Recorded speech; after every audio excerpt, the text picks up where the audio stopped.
G'day mates and fellow adventurers, my name is Mordecai.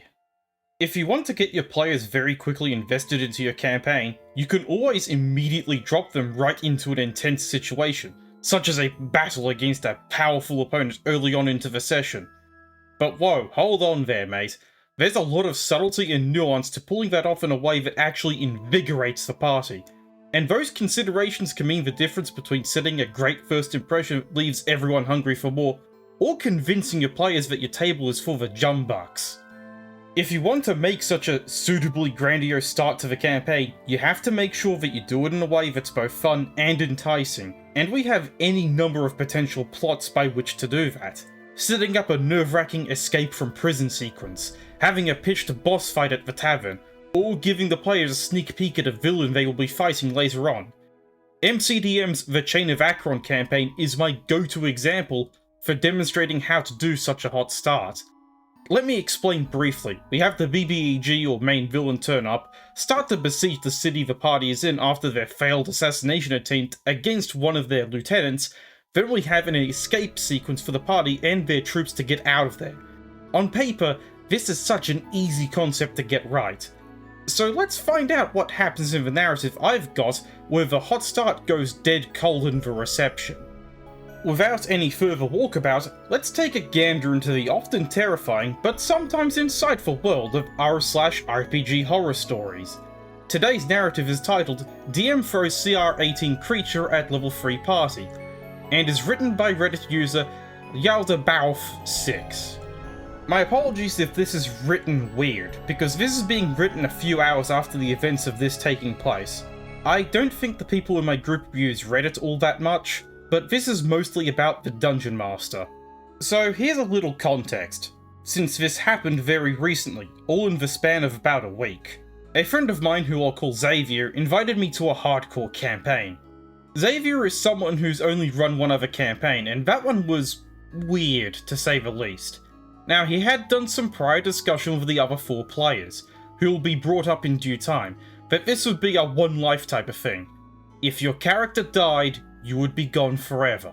I, however, did not know this, and while yes, I could have maybe guessed, it still would have been nice to know, or to have been informed. I make my character, everything's fine, and session 1 begins. Now, to his credit, Xavier did say that someone was likely to die in session 1, and no, I'm not writing this down because I'm salty, it's because I need somewhere to vent my anger with this. I can't blame him for saying characters would die. I blame him, however, for pulling off this blatant nonsense. The session starts off pretty normally actually, with our group of 5 player characters and 5 NPCs accompanying them, all around the level 3 to 5 area. Then, the first fight of the campaign begins. Oh, it might be some simple kobolds or small goblins or something of that sort, you'd say, blissfully unaware. Nope. Let me introduce you to La Chupacabra. Where do I begin? Oh, I know. Let's talk about the NPC's reaction. The main leader of the group said to attack it, so everyone did. Want to guess how many damage immunities it had? Out of those that we tested, 7. Not resistances, immunities. It was immune to force, radiant, psychic, fire, necrotic, piercing, and bludgeoning. The only 2 things that we tested that did work were acid, which I could do thanks to being an Ascended Dragon Monk, the 2024 edition, but we could use 5e subclasses, and slashing damage, which only a few people had. Now let's talk about what movement this creature was capable of doing. This might not be fully accurate, but whatever. It had a ground speed of 120 feet and a flying speed of 60 feet. Combine that with its gimmick, and, well, So let's talk about this monstrosity's big thing, its gimmick. Normally everything has a reaction, but you only get one reaction. Maybe a legendary action, but still. However, this guy, no, he doesn't care. Every time someone moves, it gets a reaction to move and attack. No matter whose turn it is, if they moved, boom, reaction attack.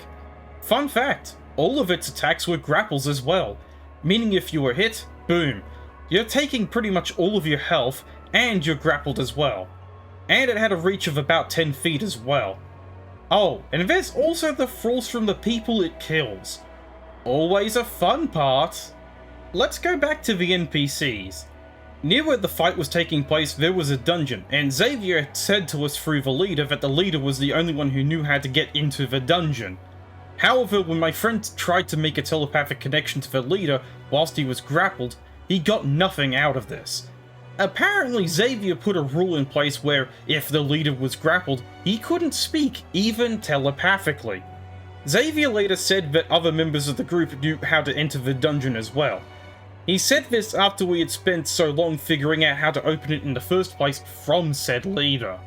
So let's get to the main part. After a few turns of this nonsense, the Chupacabra attacks me. Nothing out of the ordinary. It hits even after 2 rerolls thanks to Lucky. I'm like, sure, whatever. I failed the saving throw and then deals 26 damage in one attack and has me grappled. I had a total of 27 max HP.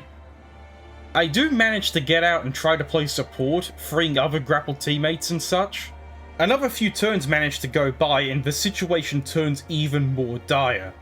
The Chupacabra is flying close to my friend in the sky and they don't have the HP or the armor class to be able to tank a hit.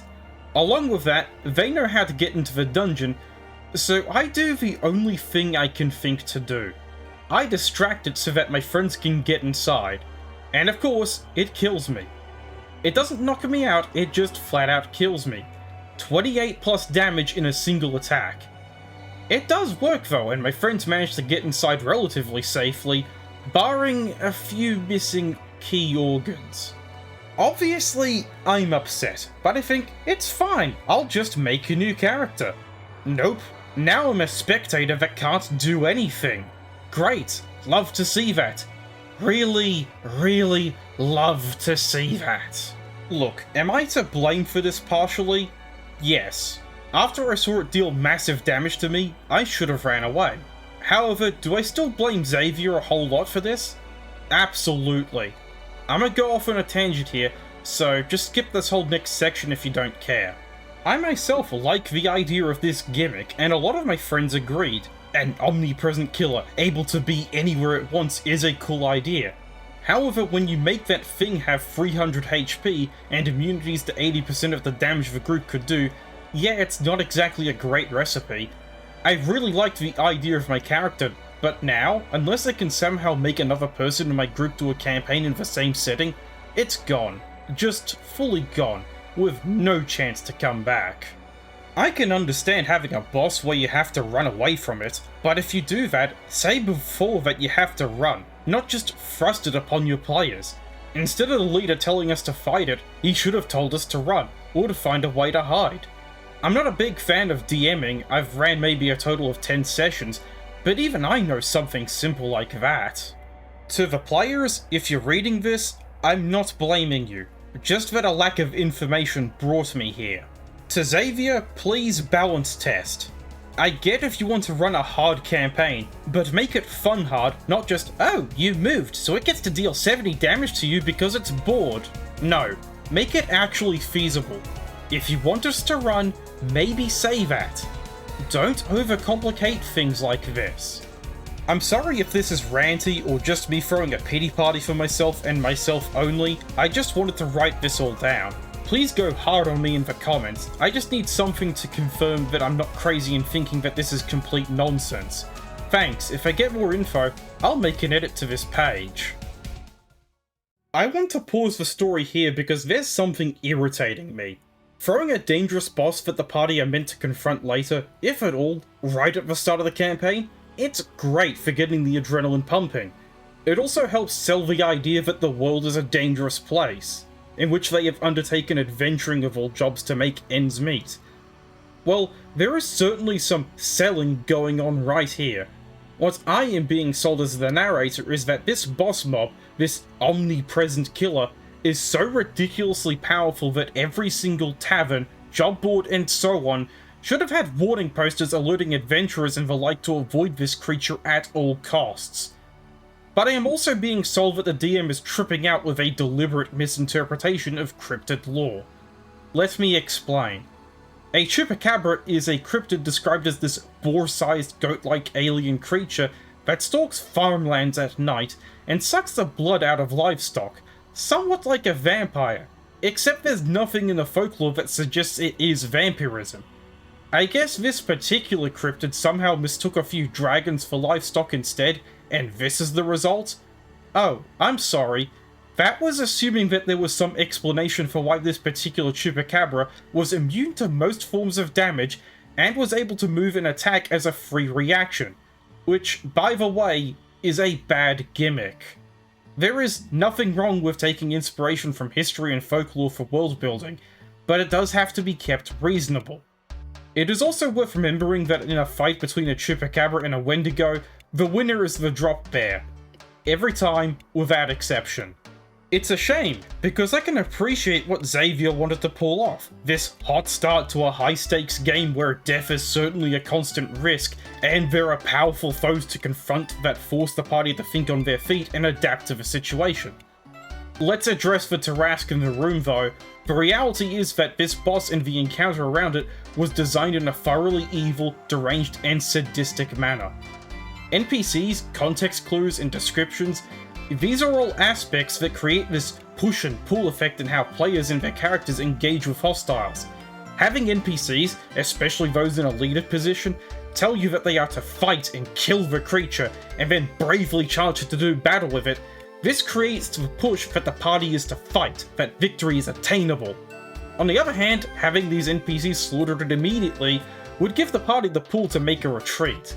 But as part of that, give the players the opportunity to actually run away from it, and thus be able to continue the intended quest that they were on, if such is still viable or reasonable. This setup is not reasonable. It makes multiple bad decisions that defy logic and common sense, the least offensive of which is mandating what I'm interpreting as a casual conversation in the middle of this not even remotely glorious fight to the death, just so the party knows where to go, when they should have already been provided that information narratively. Back to the story. Surely things can't get any worse, right? Edit. Alright, I didn't know if I wanted to add more to this, but I decided to. Let's start with a few things. For one, I forgot to mention that Xavier said the disengage action just didn't work on the chupacabra. Oh. So the DM's special creature is straight up able to cheat. Got it. Just what CR is this abomination supposed to have exactly? 18 is clearly a severe underestimation. Why? I don't know. For 2, I missed the line where Xavier said that other characters couldn't be made, so I'll give him that. I still won't give him the fact that only allowing one character is stupid. For 3, after a while, another friend, who I'll call Jack, told me what happened in Session 2. I didn't know a Session 2 had even happened, because I was kicked from the Discord server it was happening in, and I didn't know why. He gave me another invite, and it turns out I wasn't just kicked, but I was banned from the server permanently. Because I died. After that, we had a whole argument about whether that fight was fair or not.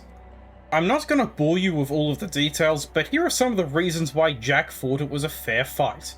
1. Me thinking that the first session, while yes will be hard, will be a nice introduction is wrong, because Xavier said that someone may die in the first session. 2. Being in extreme pain doesn't let you speak. 3. The leader of the group shakily said to attack Le Chupacabra. There were more, trust me, but here's what I said in return. 1. Why do you want player character death to happen? Why is it something that is more than likely going to happen? 2. No, being in extreme pain doesn't prevent you from speaking. I've broken bones before and have been in severe pain. It doesn't stop me from wanting to yap. Sure, some of it will be about the pain I'm in, but still. And 3. Most people playing D&D play the game to kill monsters, not to run away from them. I don't know if Jack's view on the matter reflects what every other player thinks, really, so now I don't know what to do. I'm perfectly fine being a spectator in campaigns. Heck, I'm a spectator for a campaign that Xavier's in as a player. he's not much better as a player. He's on like his 5th character in that campaign, and it's not because his character dies, it's because he gets bored of his character at the time. And I'm fine with this. Banning me like that really just rubs me the wrong way. I don't want to hate Xavier, but it's getting harder not to. With Jack, it's fine. He just has a different opinion than mine. I'm sorry for not responding to everyone's comments, I normally do, but I've been busy with preparing for finals. Once again, if anything more comes up, I'll let you all know. Thanks.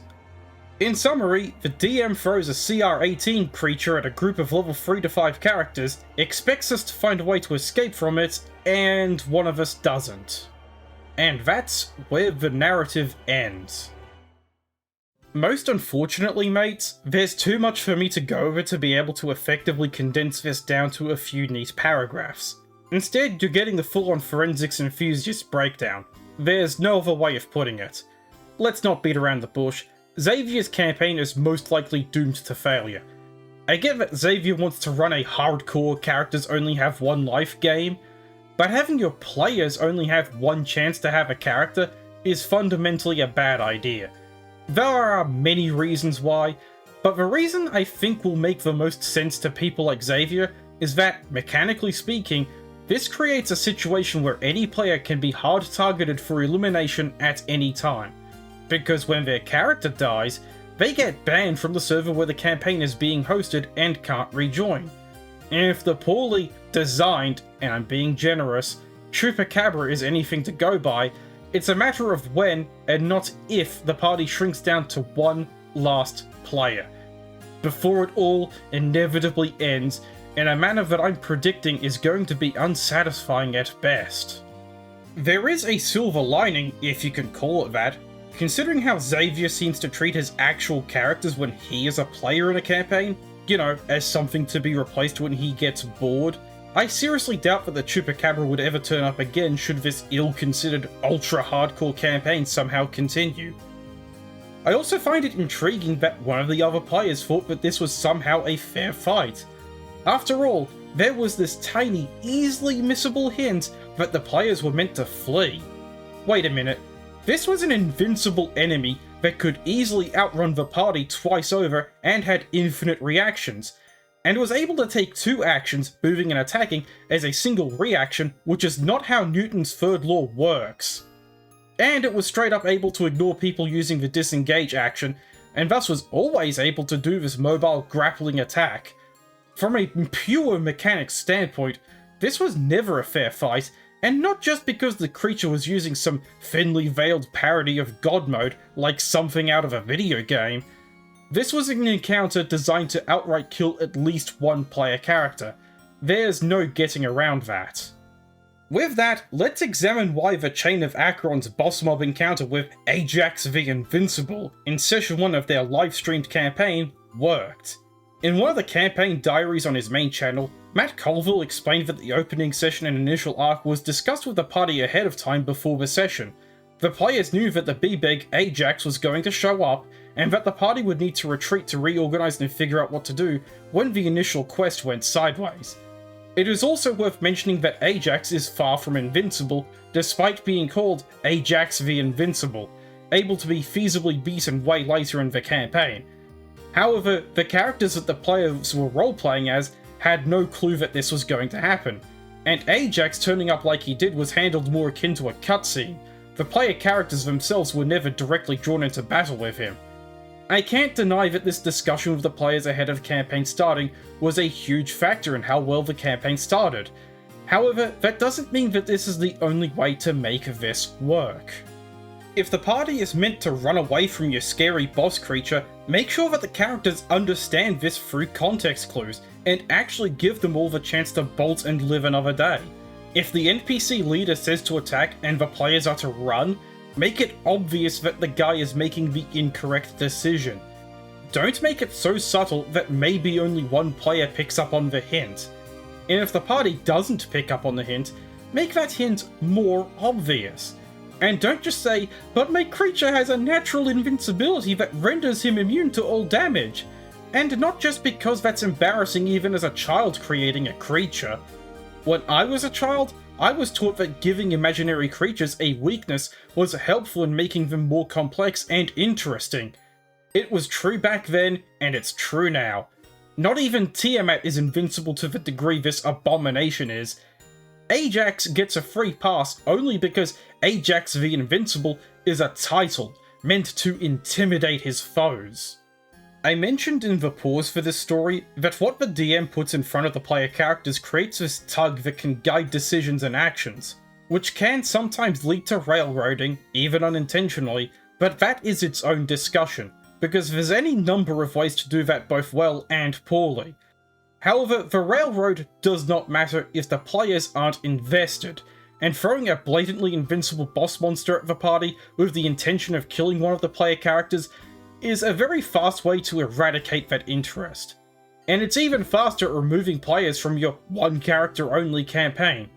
Seriously, I cannot stress enough how bad of an idea it is to only allow one character per player in a campaign. If this is something a DM hard commits to for some reason, then at the very least discuss this with all of your players, including any last minute additions.